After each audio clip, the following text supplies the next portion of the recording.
Hey, I want to show you here a little bit about leather. I want to teach you, a lot of you may already know this, but maybe some of you don't. When you're buying leather shoes, leather furniture, leather jacket, you're buying a great leather bag, you want it to last for a long time, here's what you look for and here's what you look out for.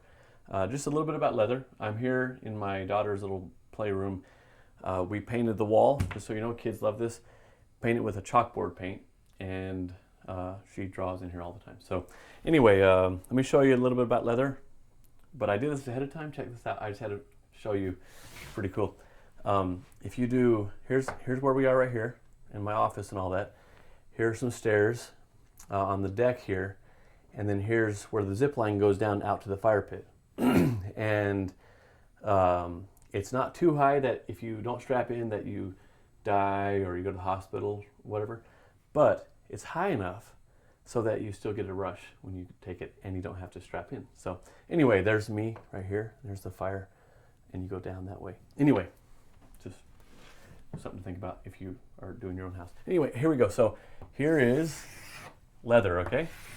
Imagine that's about that thick, not very thick, just real thick, but for leather. But this is leather, came off the cow. It's got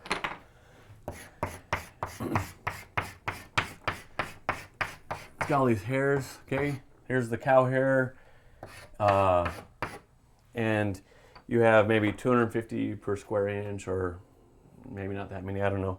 Whatever cows have, probably different cows have different things. So here are the grains of the leather. See, these are kind of horizontal. Down here at the bottom, this is, and then you go, as you go up, they start, isn't this cool? Okay, they start going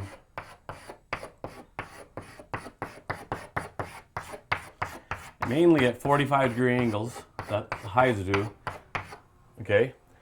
And so, here are the leather fibers inside the hide. And so the lower they get, the more they are horizontal. The higher you are toward the top, the more vertical. So you get up top and they're all like gnarled all together like this, and all twisted really tight. It's really hard to pull them apart. But the lower you get, the more horizontal they are, and they come apart more easily. They put the hide through a machine and they divide it. So they split the leather, split leather, and now they have two pieces to sell. They have the full grain. Well, so here's full grain up here, has the hair follicles here. See where they pull the hairs out, they remove the hairs, now you have all these little holes where the hairs were, that's the grain.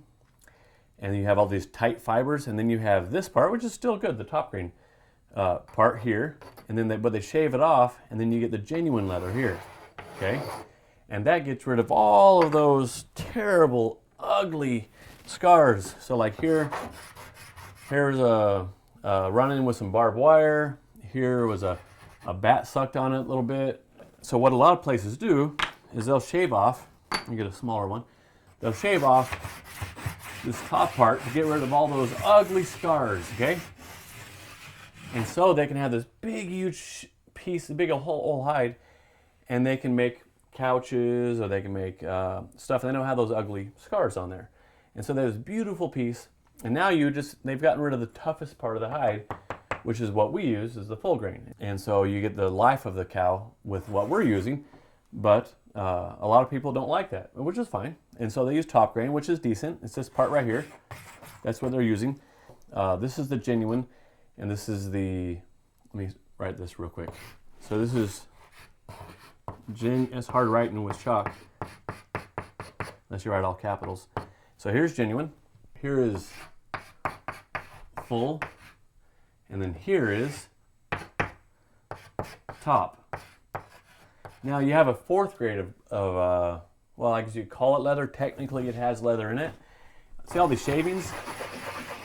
Like down here I've got this big bunch of dust here from all this. When they shave it, you get a bunch of dust. Or they'll grind up the bottom part of this, and they put it into a big vat, and they put in rubberized material, just sort of chemicals and glues and stuff, and then they press it out to look like crocodile or ostrich or whatever, or just leather.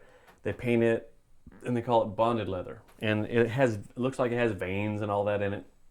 They're trying to make it look like the leather that we use, but it's not. It's just pure crap.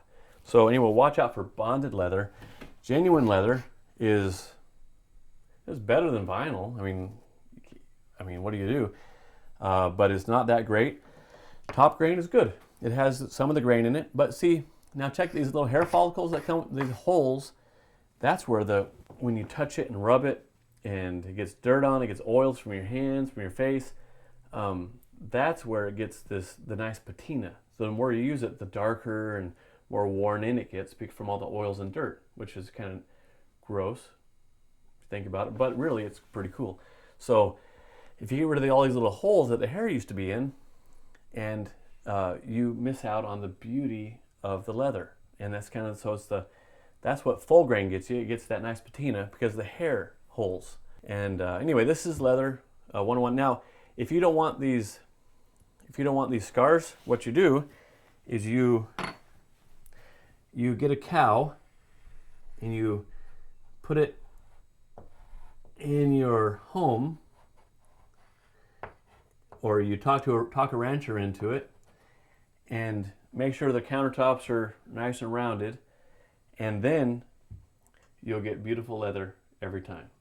But if you let him out of the house to go play or whatever, he's probably going to get some scars. And so that's what we use. I personally like it. So anyway, this is leather 101 and 102. And there's a whole lot more that I'll explain in a different place, a little more leather. So there you go.